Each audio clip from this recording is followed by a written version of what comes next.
ರೇಗಂದ್ರ ಪಂಚಾಯತಿಗೆ ಮತ್ತೆ ಸ್ವಾಗತ. ಸರ್ಕಾರದಿಂದ ಕಡೆಗೂ ಒಂದು ಭರವಸೆ ಸಿಕ್ಕಿದೆ. ಯಾಕಂದರೆ ಸರ್ಕಾರ ಮೊನ್ನೆಯೂ ಕೂಡ ಈ ಭರವಸೆಯನ್ನು ಕೊಟ್ಟಿತ್ತು. ಹಾಸನದ ಮೊಸಳೆ ಹೊಸಳ್ಳಿಯಲ್ಲಿ ನಡೆದಿರುವಂತಹ ಗಣಪತಿ ವಿಸರ್ಜನೆ ಸಂದರ್ಭದಲ್ಲಿ ನಡೆದಿರುವಂತಹ ಭೀಕರ ಅಪಘಾತವನ್ನು ಬಹುಶಃ ನಾವು ಮರೆಯೋದಕ್ಕೆ ಸಾಧ್ಯ ಇಲ್ಲ. ಅಂಥದ್ದೊಂದು ತೀವ್ರತೆ ಇತ್ತು. 10 ಜನ ಮೃತಪಟ್ಟಿರ್ತಕ್ಕಂತಹ ಅಪಘಾತ ಅದು.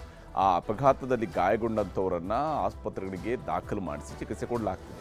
ಅದರಲ್ಲಿ ಖಾಸಗಿ ಆಸ್ಪತ್ರೆಗೆ ದಾಖಲಾದಂಥವರ ಬಗ್ಗೆ ಸರ್ಕಾರದ ಬಳಿಯಲ್ಲಿ ಡೀಟೇಲ್ಸ್ ಇರಲಿಲ್ಲವಂತೆ. ಅದನ್ನು ಖುದ್ದು ಜಿಲ್ಲಾಧಿಕಾರಿಯವರು ಈಗ ಒಪ್ಕೊಂಡಿದ್ದಾರೆ. ಆದರೆ ಖಾಸಗಿ ಆಸ್ಪತ್ರೆಗಳಲ್ಲಿ ದಾಖಲಾಗಿದ್ದಂತಹ ಗಾಯಾಳುಗಳ ಚಿಕಿತ್ಸಾ ವೆಚ್ಚವನ್ನು ಭರಿಸೋದು ಯಾರು ಅನ್ನುವಂಥ ಪ್ರಶ್ನೆ ಇದ್ದಿತ್ತು.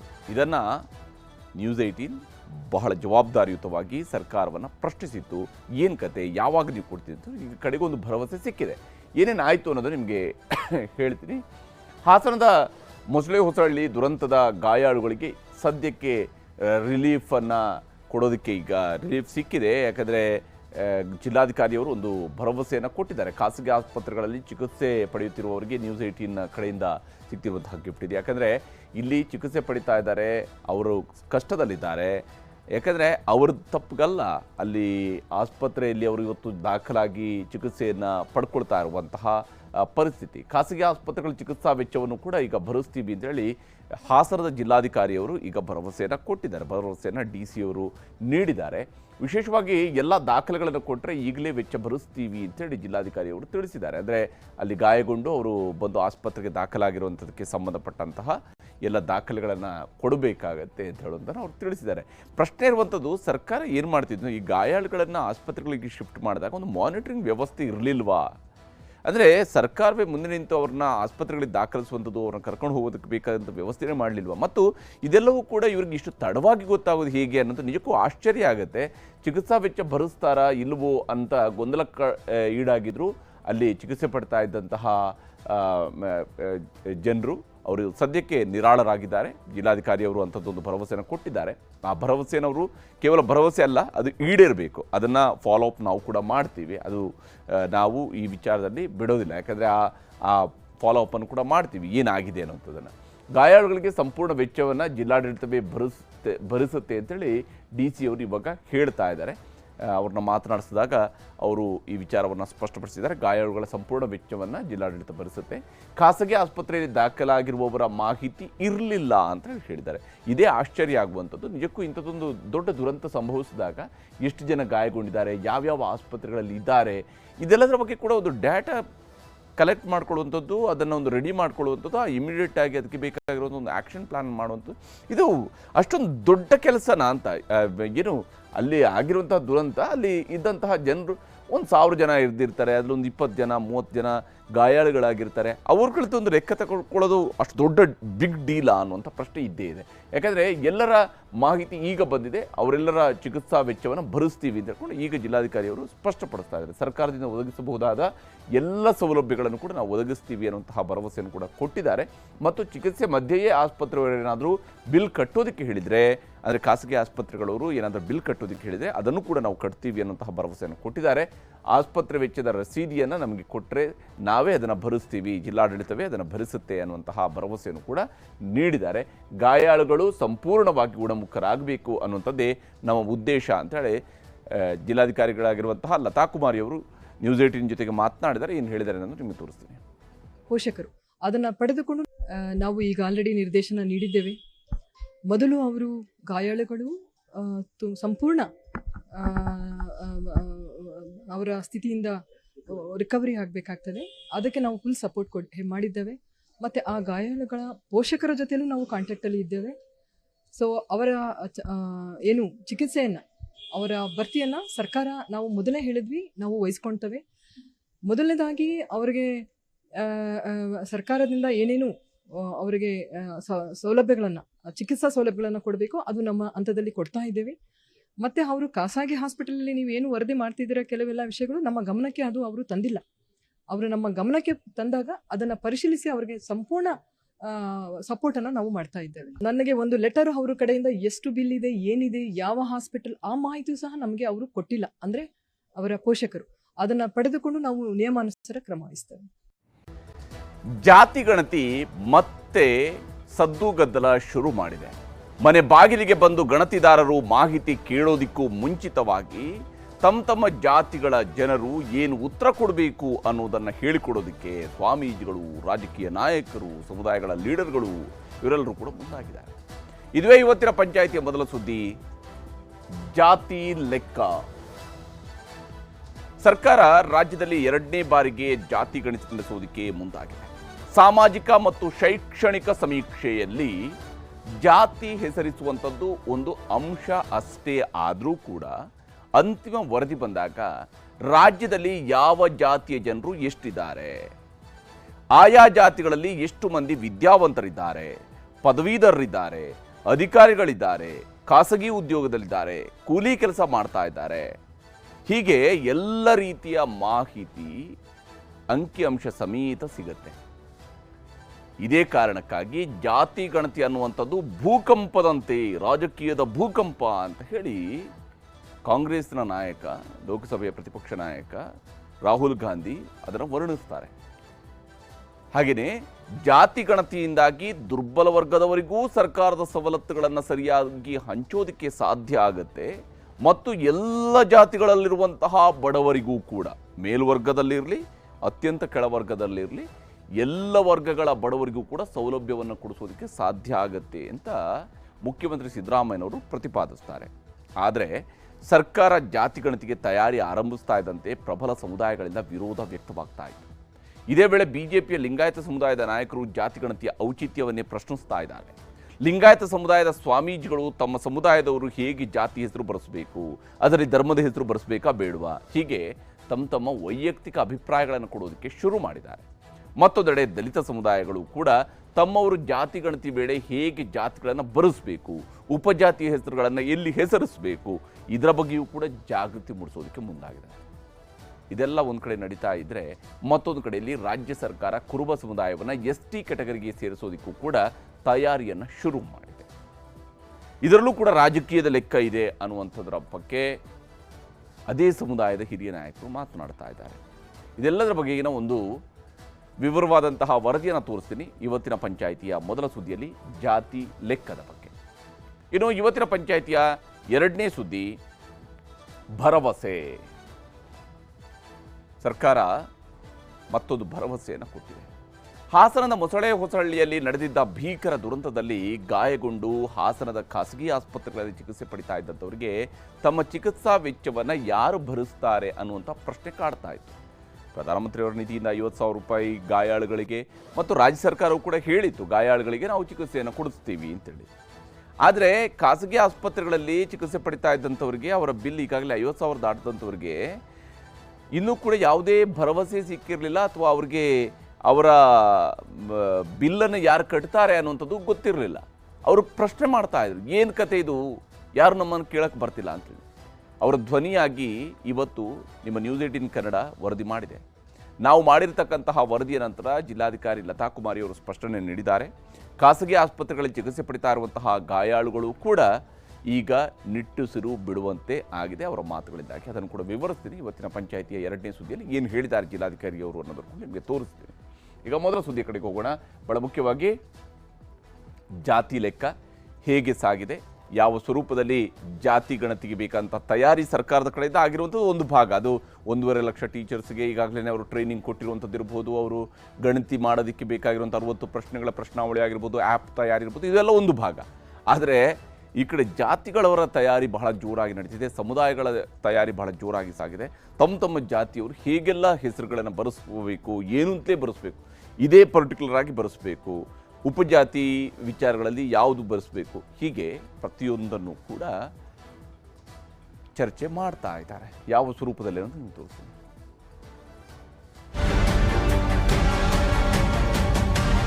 ಸಮೀಕ್ಷೆಯನ್ನು ಸೆಪ್ಟೆಂಬರ್ 22ರಿಂದ ಅಕ್ಟೋಬರ್ 7ರವರೆಗೆ ಆರ್ಥಿಕ ಪರಿಸ್ಥಿತಿ ಏನಿದೆ, ಸಾಮಾಜಿಕ ಪರಿಸ್ಥಿತಿ,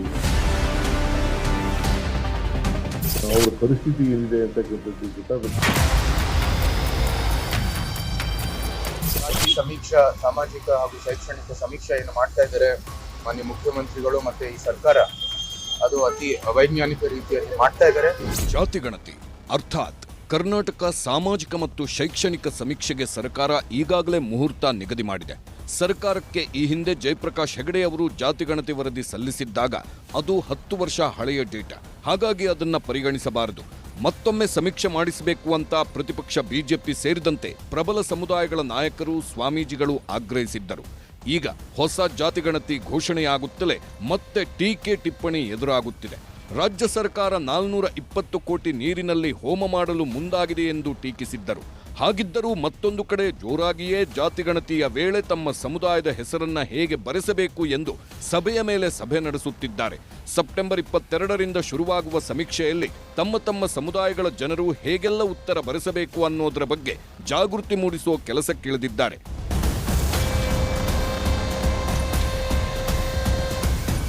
ಇವತ್ತು ಬೆಂಗಳೂರಿನಲ್ಲೊಂದು ದುಂಡು ಮೇಜಿನ ಸಭೆ ನಡೆದಿದೆ. ಖಾಸಗಿ ಹೋಟೆಲ್ನಲ್ಲಿ ನಡೆದಿರುವ ಸಭೆಯಲ್ಲಿ ಜಾತಿಗಣತಿಗೆ ಸಂಬಂಧಿಸಿದಂತೆ ಬಿಸಿ ಬಿಸಿ ಚರ್ಚೆಯಾಗಿದೆ. ಕ್ರಿಶ್ಚಿಯನ್ ಹಿಂದೆ ಹಿಂದೂ ಜಾತಿ ನಮೂದು ಬೇಡ, ಗಣತಿ ಪಟ್ಟಿಯ ಕಾಲಂನಿಂದಲೇ ತೆಗೆಯಲು ಆಗ್ರಹ. ಜಾತಿಗಣತಿಯಲ್ಲಿ ಹಿಂದೂ ಜಾತಿಗಳ ಹಿಂದೆ ಕ್ರಿಶ್ಚಿಯನ್ ಸೇರ್ಪಡೆಗೆ ಆಕ್ಷೇಪ ವ್ಯಕ್ತವಾಗಿದೆ. ಬಿಜೆಪಿ ಶಾಸಕ ವಿ ಸುನೀಲ್ ಕುಮಾರ್, ಸಂಸದ ಯದುವೀರ್ ನೇತೃತ್ವದಲ್ಲಿ ಸಾಮಾಜಿಕ ನ್ಯಾಯ ಜಾಗೃತಿ ವೇದಿಕೆಯ ದುಂಡು ಮೇಜಿನ ಸಭೆಯಲ್ಲಿ ವಿರೋಧ ವ್ಯಕ್ತವಾಗಿದೆ. ಕ್ರಿಶ್ಚಿಯನ್ ಜೊತೆ ಸೇರಿಸಿರುವ 63 ಜಾತಿಗಳನ್ನ ಗಣತಿಯಿಂದ ಹಿಂಪಡೆಯಬೇಕು. ಅಷ್ಟೇ ಅಲ್ಲ, ಗಣತಿ ಪಟ್ಟಿಯ ಕಾಲಂನಿಂದಲೇ ಬಿಡುವಂತೆಯೂ ಮನವಿ ಮಾಡಲಾಗಿದೆ. ಕ್ರಿಶ್ಚಿಯನ್ ಜಾತಿಗಳ ವಿಚಾರವಾಗೇ ರಾಜ್ಯಪಾಲರಿಗೂ ದೂರು ಸಲ್ಲಿಸಿರುವ ನಾಯಕರು ರಾಜ್ಯಪಾಲರ ಮಧ್ಯಪ್ರವೇಶಕ್ಕೆ ಒತ್ತಾಯಿಸಿದ್ದಾರೆ. ಸಮೀಕ್ಷೆಯನ್ನು ಮಾಡ್ತಾ ಇದ್ದಾರೆ ಮಾನ್ಯ ಮುಖ್ಯಮಂತ್ರಿಗಳು ಮತ್ತೆ ಈ ಸರ್ಕಾರ.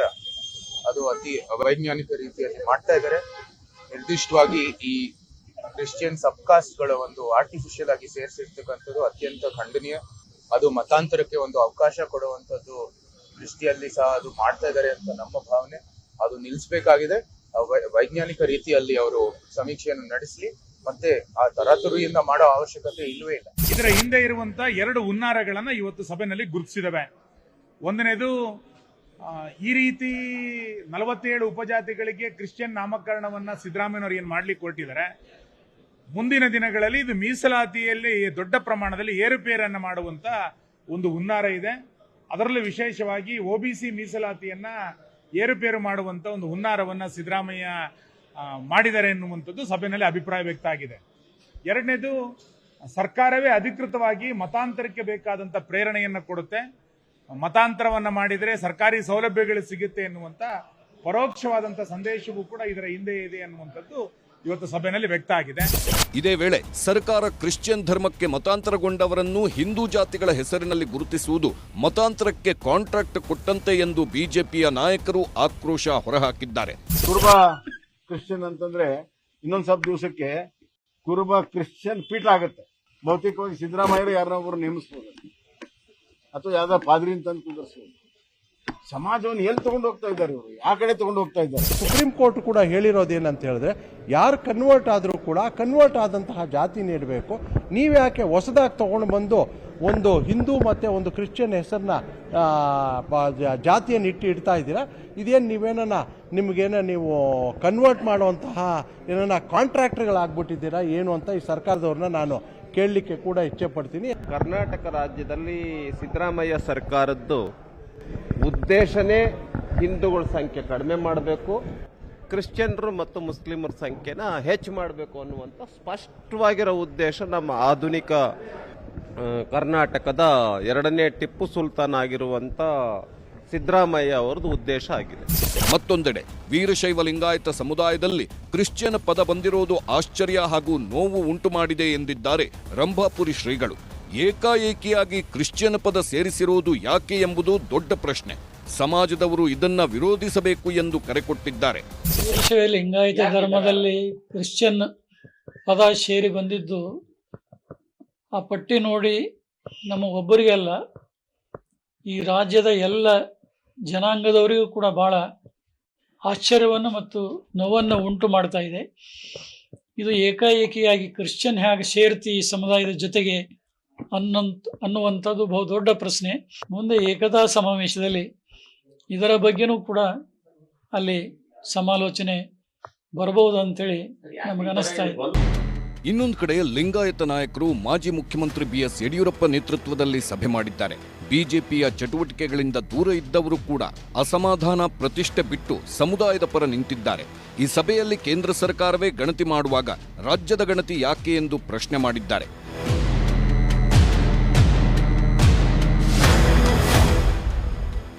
ಜಾತಿಗಳ ನಡುವೆ ಘರ್ಷಣೆ ಮಾಡಿ ರಾಜಕೀಯ ಬೇಳೆ ಬೇಯಿಸಿಕೊಳ್ಳುವ ಹುನ್ನಾರ ಸರ್ಕಾರದ್ದಾಗಿದೆ ಎನ್ನುವುದು ಬಿಜೆಪಿ ನಾಯಕರ ಪ್ರಮುಖ ಆಕ್ಷೇಪ. ಅಲ್ಲದೆ ಸಮೀಕ್ಷೆಗೆ ತಯಾರಿಸಿರುವ ಪ್ರಶ್ನಾವಳಿಯಲ್ಲಿ ಧರ್ಮದ ಕಾಲಂನಲ್ಲಿ ನಾಸ್ತಿಕರು ಎಂದು ನಮೂದಿಸುವ ಅಗತ್ಯವೇನಿದೆ ಎಂದು ಪ್ರಶ್ನಿಸಿದ್ದಾರೆ. ಅಲ್ಲದೆ ಇಲ್ಲಿ ಧರ್ಮದ ಹೆಸರಿನಲ್ಲೂ ತಮಗಿಚ್ಛೆ ಬಂದಂತೆ ಬರೆಸಲು ಅವಕಾಶ ಕೊಟ್ಟಿರೋದ್ರಿಂದ ವೀರಶೈವ ಲಿಂಗಾಯತರನ್ನು ಒಡೆಯುವ ಕೆಲಸ ನಡೆಯಬಹುದು ಎಂಬ ಆತಂಕ ವ್ಯಕ್ತವಾಗಿದೆ. ಇದೇ ಕಾರಣಕ್ಕಾಗಿ ಸಂವಿಧಾನದಲ್ಲೇ ಇಲ್ಲದ ಜಾತಿಗಣತಿ ಮಾಡುವ ಅವಶ್ಯಕತೆ ಏನು ಎಂದು ಪ್ರಶ್ನಿಸಲಾಗಿದೆ. ಹಾಗಿದ್ದರೂ ಜಾತಿಗಣತಿ ವೇಳೆ ಧರ್ಮ, ಜಾತಿ, ಉಪಜಾತಿ ಏನು ಬರೆಸಬೇಕು ಎಂಬುದರ ಬಗ್ಗೆ ಮುಂದೆ ನಿರ್ಣಯ ಕೈಗೊಳ್ಳಲಾಗುವುದು ಎಂಬ ತೀರ್ಮಾನಕ್ಕೆ ಸಭೆಯಲ್ಲಿ ಬರಲಾಗಿದೆ. ಇದಕ್ಕಾಗಿ ಮಠಾಧೀಶರ ಜೊತೆ ಚರ್ಚೆ ಮಾಡಿ ಇಡೀ ಸಮುದಾಯದ ಅಭಿಪ್ರಾಯವನ್ನು ಪ್ರಕಟಿಸುವ ತೀರ್ಮಾನ ಕೈಗೊಳ್ಳಲಾಗಿದೆ. ಹಾಗಿದ್ದರೂ ಈ ಬಾರಿಯ ಜಾತಿಗಣತಿ ವೇಳೆ ಯಾರಿಗೂ ಅನ್ಯಾಯ ಆಗೋದಿಕ್ಕೆ ಬಿಡೋದಿಲ್ಲ ಎಂದು ಬಿಜೆಪಿ ರಾಜ್ಯಾಧ್ಯಕ್ಷ ಬಿವೈ ವಿಜಯೇಂದ್ರ ಹೇಳಿದ್ದಾರೆ. ಮತ್ತೊಂದೆಡೆ ಕಾರ್ಮಿಕ ಸಚಿವ ಸಂತೋಷ್ ಲಾಡ್ ಬಿಜೆಪಿ ನಾಯಕರ ನಡೆಗೆ ತೀವ್ರ ಆಕ್ಷೇಪ ವ್ಯಕ್ತಪಡಿಸಿದ್ದು ವಿರೋಧ ಮಾಡುವುದೇ ಅವರ ಕೆಲಸವಾಗಿದೆ ಎಂದು ಟೀಕಿಸಿದ್ದಾರೆ. ಇವತ್ತಿನ ಸಭೆಯಲ್ಲಿ ಇವೆಲ್ಲ ವಿಚಾರಗಳು ಕೂಡ ಸಮಗ್ರವಾಗಿ ಚರ್ಚೆ ಆಗಿದೆ. ದೇಶದ ಐಕ್ಯತೆ, ದೇಶದ ಅಖಂಡತೆ, ಸಮಾಜದ ಒಗ್ಗಟ್ಟು, ನಾಡಿನ ಹಿತ ಎಲ್ಲವನ್ನು ಗಣನೆಗೆ ತೆಗೆದುಕೊಂಡು ನಾವು ಕೆಲವು ನಿರ್ಣಯವನ್ನು ಮಾಡಿದ್ದೇವೆ. ಸಮಾಜನ ಒಡೆಯೋದಕ್ಕೆ ಯಾವುದೇ ಕಾರಣಕ್ಕೂ ನಾವು ಅವಕಾಶವನ್ನು ಕೊಡೋದಿಲ್ಲ. ಆ ನಿಟ್ಟಿನಲ್ಲಿ ವೀರಶೈವ ಮಹಾಸಭೆ ಇರ್ಬೋದು, ಎಲ್ಲ ಮಠಾಧೀಶರ ಜೊತೆ ಚರ್ಚೆ ಮಾಡಿ ಒಗ್ಗಟ್ಟಿನಿಂದ ಹೋಗೋದಕ್ಕೆ ಏನು ಬೇಕಾದ ನಿರ್ಣಯವನ್ನು ಮಾಡ್ತೇವೆ. ಧನ್ಯವಾದ. Thank you. ಅವ್ರಿಗೆ ಇದೇ ವಿರೋಧ ಪಡಿಸೋದಲ್ಲ, ಪಾಕಿಸ್ತಾನ ಜೊತೆ ಮ್ಯಾಚ್ ಆಡ್ತಾರೆ, ಅದ್ರ ಬಗ್ಗೆ ವಿರೋಧ ಮಾಡೋದಲ್ಲ. ಅವರು ಬರೀ ಇಂಥವೇ ಜಾತಿಗಳು ಬಂದ್ರೆ ಮಾತ್ರ ವಿರೋಧಗಳು ಮಾಡೋದು. ಇವ್ರು ಮಾಡಿದ್ದೆಲ್ಲ ನಡೀತೈತೆ, ಇವ್ರು ಹೇಳಿದ್ದೆ ನಡೀತೈತೆ. ಈಗ ಪಾಕಿಸ್ತಾನ ಜೊತೆ ಹೋಗಿ ಮ್ಯಾಚ್ ಆಡ್ತಿದ್ದಾರೆ, ಇದ್ರ ಬಗ್ಗೆ ವಿರೋಧ ಮಾಡಲ್ಲ ಇವರು. ನಾಚಿಕೆ, ಮಾನ, ಮರ್ಯಾದೆ ಏನೇನಿದೇನ್ರಿ? खून पानी नहीं मिलेगा, ट्रेड बिजनेस नहीं मिलेगा, हम वो करेंगे ये करेंगे. ಏನ್ ಭಾರಿ ದೊಡ್ಡ ದೊಡ್ಡ ಭಾಷಣ. ಸಿಂಧೂರ್ ಏನು ಆಪರೇಷನ್ ಸಿಂಧೂರ್, ಪಾಕಿಸ್ತಾನ್ ಕೋ ಖತಮ್ ಕರ್ ದೇಂಗೆ, ಓ ಕರ್ ದೇಂಗೆ ಅಂತೇಳಿ ಭಾಷಣಗಳು ಮಾಡಿ ಇವತ್ತು ಅಮಿತ್ ಶಾ ಅವ್ರ ಮಗ ಏನಿದ್ದಾರೆ, ಜೈಸೇದರಾಗಿದ್ದಾರೆ. ICC ಅಧ್ಯಕ್ಷರು ಎಷ್ಟು ಪವರ್ಫುಲ್ ಗುರುತ ಇವತ್ತು ಇಡೀ ಪ್ರಪಂಚಕ್ಕೆ. ICCನಲ್ಲಿ ಇರ್ತಕ್ಕಂಥ ದುಡ್ಡು ಎಲ್ಲ ಇದೆಯಾ? ಇವತ್ತು ನೀವ್ಯಾಕೆ ಪಾಕಿಸ್ತಾನ ಜೊತೆ ಮ್ಯಾಚ್ ಆಡ್ತಾ ಇದ್ದೀರಿ? ಇಂಥವೇನು ಬೇಡ ಇವರಿಗೆ ಮಾತಾಡೋದೀಗ. ಇದ್ರ ವಿರುದ್ಧ ಹೋರಾಟ ಮಾಡಕ್ಕೆ ಹೇಳ್ರಿ ನೋಡೋಣ. ಇವರು ಪಾಕಿಸ್ತಾನ ಮುಸಲ್ಮಾನಲ್ಲ ಅಂದ್ರೆ ಇವ್ರ ಬಿಸ್ನೆಸ್ಸೇ ಇಲ್ಲ ಇವರಿಗೆ. ಈ ಮಧ್ಯೆ ವೀರಶೈವ ಲಿಂಗಾಯತ ಮಹಾಸಭಾ ಪ್ರಧಾನ ಕಾರ್ಯದರ್ಶಿ ಈಶ್ವರ್ ಖಂಡ್ರೆಯವರನ್ನ ಬಿಜೆಪಿ ಲಿಂಗಾಯತ ನಾಯಕರ ನಿಯೋಗ ಭೇಟಿ ಮಾಡಿದೆ. ಸರ್ಕಾರದ ಜಾತಿ ಜನಗಣತಿ ಸಮೀಕ್ಷೆಯಿಂದ ವೀರಶೈವ ಲಿಂಗಾಯತ ಸಮಾಜದಲ್ಲಿ ಉಂಟಾಗಿರುವ ಗೊಂದಲ ಸರಿಪಡಿಸುವಂತೆ ಮನವಿ ಮಾಡಿದ್ದಾರೆ. ಈ ಬಗ್ಗೆ ಸೆಪ್ಟೆಂಬರ್ 19ರಂದು ಹುಬ್ಬಳ್ಳಿಯ ನೆಹರು ಮೈದಾನದಲ್ಲಿ ಏಕತಾ ಸಮಾವೇಶ ಹಮ್ಮಿಕೊಂಡಿದ್ದು ಅಂದೇ ನಿರ್ಧಾರ ಮಾಡೋಣ ಎಂದು ಖಂಡ್ರೆ ಭರವಸೆ ನೀಡಿದ್ದಾರೆ. ಜಾತಿ ಕಾಲಂನಲ್ಲಿ ವೀರಶೈವ ಲಿಂಗಾಯತ ಮತ್ತು ಉಪಜಾತಿ ಕಾಲಂನಲ್ಲಿ 135 ಒಳಪಂಗಡಗಳಲ್ಲಿ ಅವರಿಗೆ ಸೂಕ್ತವಾದ ಹೆಸರು ನೋಂದಾಯಿಸುವಂತೆ ಮಾರ್ಗದರ್ಶನ ನೀಡಲಾಗುವುದು ಎಂದರು. ಅಲ್ಲದೆ ಯಾವುದೇ ಕಾರಣಕ್ಕೂ ಜಾತಿಗಳನ್ನು ಒಡೆಯುವ ಪ್ರಶ್ನೆಯೇ ಇಲ್ಲ ಎಂದಿದ್ದಾರೆ. ಇಲ್ಲಿ ಕಾಂಗ್ರೆಸ್ ಬಿಜೆಪಿ ಅನ್ನುವಂಥ ಪ್ರಶ್ನೆ ಇಲ್ಲ. ಸಮುದಾಯದ ಹಿತದೃಷ್ಟಿಯಿಂದ ಎಲ್ಲರೂ ಒಗ್ಗಟ್ಟಾಗಿ ಈಗೇನು ಜಾತಿ ಗಣತಿ ಇದೆ ಅಥವಾ ನಮ್ಮ ಸಾಮಾಜಿಕ ಶೈಕ್ಷಣಿಕ ಗಣತಿಯಲ್ಲಿ ನಿಖರವಾದಂಥ ಒಂದು ಸಂಖ್ಯೆ ಬರುವಂಥ ರೀತಿಯಲ್ಲಿ ಎಲ್ಲರೂ ಕ್ರಮ ತೆಗೆದುಕೊಳ್ಳಬೇಕು ಅನ್ನೋಂಥದ್ದು ಎಲ್ಲರ ಉದ್ದೇಶ. ಈ ಮಧ್ಯೆ ಲಿಂಗಾಯತರ ಬೇಡಿಕೆ ಗಣತಿ ವಿಚಾರವಾಗಿ ಸ್ವಾಮೀಜಿಗಳ ಮಧ್ಯೆಯೇ ವಾಗ್ಯುದ್ಧಗಳು ನಡೆಯುತ್ತಿವೆ. ಲಿಂಗಾಯತ ಧರ್ಮಕ್ಕಾಗಿ ಹೋರಾಟ ನಡೆಯುತ್ತಿದೆ. ಕೇಂದ್ರಕ್ಕೂ ನಿಯೋಗ ಹೋಗಿ ಒತ್ತಡ ಹೇರಿದೆ. ಹೀಗಿರುವಾಗ ವೀರಶೈವ ಲಿಂಗಾಯತ ಎಂಬಿತ್ಯಾದಿ ಮಾತುಗಳಿಂದ ಗೊಂದಲ ಸೃಷ್ಟಿಯಾಗ್ತಿದೆ ಅನ್ನೋದು ಹರಿಹರ ಪೀಠದ ವಚನಾನಂದ ಸ್ವಾಮೀಜಿ ಅಭಿಪ್ರಾಯ. ಇದಕ್ಕೆ ತಿರುಗೇಟು ಕೊಟ್ಟಿರುವ ದಿಂಗಾಲೇಶ್ವರ ಶ್ರೀಗಳು ಏನೇ ಅಭಿಪ್ರಾಯಗಳಿದ್ದರೂ ಮಹಾಸಭಾದ ಮುಂದಿಡಲಿ ಎಂದಿದ್ದಾರೆ. ನಾವು ಹೇಳ್ತಿದ್ವಿ, ಇದನ್ನು ಯಾರು ಶುರು ಮಾಡಿದ, ಇದನ್ನು ಈ ಮೂವ್ಮೆಂಟ್ ಅನ್ನು ಶುರು ಮಾಡಿದಾರಲ್ಲ, ಈ ಶುರು ಮಾಡಿದಂಥವ್ರಿಗೆ ನಾವು ಹೇಳಿರ್ತೀವಿ, ಇಷ್ಟು ದಿನ ಆಯ್ತು, ನೀವು 2018 ಆಯ್ತು, ಒಬ್ಬರಾದ್ರೂ ಕೇಂದ್ರದಕ್ಕೆ ಹೋಗಿ ಒಂದು ನಿಯೋಗ ತೆಗೆದುಕೊಂಡು ಯಾಕೆ ಲಿಂಗಾಯತ ಧರ್ಮ ಬೇಕು ಅಂತೇಳಿ ಏನಾದ್ರು ಮಂಡನೆ ಮಾಡಿದ್ದಾರೆ? ನೀವು ಇಲ್ಲಿ ಕುತ್ಕೊಂಡು ಜನಗಳಿಗೆ ಗೊಂದಲ ಹುಟ್ಟಿಸಿ ಅವರು ಬೇರೆ ಇವರು ಬೇರೆ ಅಂತ ಹೇಳಿಕೊಂಡು ಸಾಮಾಜಿಕವಾಗಿ ಭಕ್ತರಲ್ಲಿ ಕಲುಷಿತವನ್ನು ಮಾಡಿ ತಾತ್ವಿಕವಾಗಿ ವಿಚಾರಗಳೇ ಬೇರೆದಾವ. ನಾವು ಸಾಮಾಜಿಕ ಒಂದಾಗಿ ಹೋಗಬೇಕು. ಈಗಾಗಲೇ ವೀರಶೈವ ಲಿಂಗಾಯತ ಆಗಲ್ಲ ತಿರಸ್ಕಾರ ಮಾಡಿದ್ದಾರೆ, ಮತ್ತು ಅದರ ಪ್ರಶ್ನೆ ಅದಕ್ಕೆ ಕೇಳುವಂಥ ಅವಶ್ಯಕತೆ ಇಲ್ಲ. ಆದರೆ ಲಿಂಗಾಯತ ತತ್ವ ಇದೆಲ್ಲ ಜಗತ್ತನ್ನು ಒಪ್ಕೊಂಡಿದೆ. ಇವತ್ತು ಬಸವಣ್ಣ ಲಂಡನ್ಗೆ ಹೋಗಿದ್ದಾರೆ. ಎಲ್ಲರ ಯಾರ್ಯಾರ ನಿರ್ಧಾರಗಳು ಏನೇ ಇದ್ರೂ ಕೂಡ ಎಲ್ಲ ನಿರ್ಣಯಗಳನ್ನು ಮಹಾಸಭೆಗೇ ಕೊಡಬೇಕಾಗತ್ತೆ. ನಮ್ಮ ಅಭಿಪ್ರಾಯಗಳನ್ನು ಮಹಾಸಭೆಗೇ ಕೊಡಬೇಕಾಗತ್ತೆ. ಮಹಾಸಭೆಯ ನಿರ್ಣಯವನ್ನು ನಾವು ಅಂತಿಮಗೊಳಿಸಬೇಕಾಗತ್ತೆ. ಯಾಕಂತಂದ್ರೆ ನಮ್ಮ ಹಿರಿಯರು ಮಾಡಿರ್ತಕ್ಕಂಥ ಸಂಸ್ಥೆ ಅದು. ಈ ಸಮಾಜವನ್ನು ಒಂದು ಮಾಡಬೇಕು ಅಂತೇಳಿ ಹುಟ್ಟುಕೊಂಡಿರ್ತಕ್ಕಂಥ ಸಂಸ್ಥೆ. ಆ ಸಂಸ್ಥೆ ಯಾರದೇ ಒಬ್ಬರ ಅಧೀನದೊಳಗಿರ್ತಕ್ಕಂಥದ್ದಲ್ಲ, ಸಮಾಜದ ಒಂದು ಕೇಂದ್ರ ಸ್ಥಾನವಾಗಿರ್ತಕ್ಕಂಥದ್ದಾಗಿರೋದ್ರಿಂದ ಯಾರ್ಯಾರ ಅಭಿಪ್ರಾಯಗಳದಾವು ಎಲ್ಲರ ಅಭಿಪ್ರಾಯಗಳನ್ನು ಕೂಡ ಎಲ್ಲಿಗೆ ಕೊಡಬೇಕು ಅಂದರೆ ಮಹಾಸಭೆಗೇ ಕೊಡಬೇಕು. ಮಹಾಸಭೆಯಲ್ಲಿ ಎಲ್ಲರೂ ಕೂಡ್ಕೊಂಡು ಅವತ್ತಿನ ದಿವಸ ನಿರ್ಣಯವನ್ನು ಘೋಷಣೆ ಮಾಡಬೇಕು. ವೀರಶೈವ ಲಿಂಗಾಯತ ಸಮುದಾಯದಲ್ಲಿ ಈ ರೀತಿಯ ಅಭಿಪ್ರಾಯಗಳು ವ್ಯಕ್ತವಾಗುತ್ತಿದ್ರೆ, ಮತ್ತೊಂದೆಡೆ ಹಲವು ಸಮುದಾಯಗಳ ವತಿಯಿಂದ ಸಭೆ ಸಮಾವೇಶಗಳು ಆಯೋಜನೆಯಾಗುತ್ತಿವೆ. ಹರಿಹರ ವಾಲ್ಮೀಕಿ ಗುರುಪೀಠದಲ್ಲಿ ಸೆಪ್ಟೆಂಬರ್ 18ರಂದು ಪ್ರಸನ್ನಾನಂದ ಸ್ವಾಮೀಜಿಗಳು ಸಭೆ ಮಾಡಲಿದ್ದಾರೆ. ವಾಲ್ಮೀಕಿ ಜಾತಿಗೆ ಇತರೆ ಮೇಲ್ವರ್ಗದ ಜಾತಿಗಳ ಸೇರ್ಪಡೆ, ನಾಯಕ ತಳವಾರ ಹೆಸರಿನಲ್ಲಿ ಇತರೆ ಜಾತಿಯ ತಳವಾರರು ಪ್ರಮಾಣಪತ್ರ ಪಡೆಯುವುದನ್ನು ತಡೆಯುವುದು ಹಾಗೂ ಗಣತಿ ಫಾರಂನ ಜಾತಿ ಕಾಲಂನಲ್ಲಿ ಏನನ್ನ ಬರೆಸಬೇಕು ಎಂಬುದರ ತೀರ್ಮಾನವಾಗಲಿದೆ. ಅದೇ ರೀತಿ ಈ ತಿಂಗಳ 18ರಂದು ಬೆಂಗಳೂರಿನ ಅಂಬೇಡ್ಕರ್ ಭವನದಲ್ಲಿ ಎಸ್ಟಿ ಬಲಗೈ ಜಾತಿಗಳ ಒಕ್ಕೂಟ ಸಭೆ ಸೇರಲಿದೆ.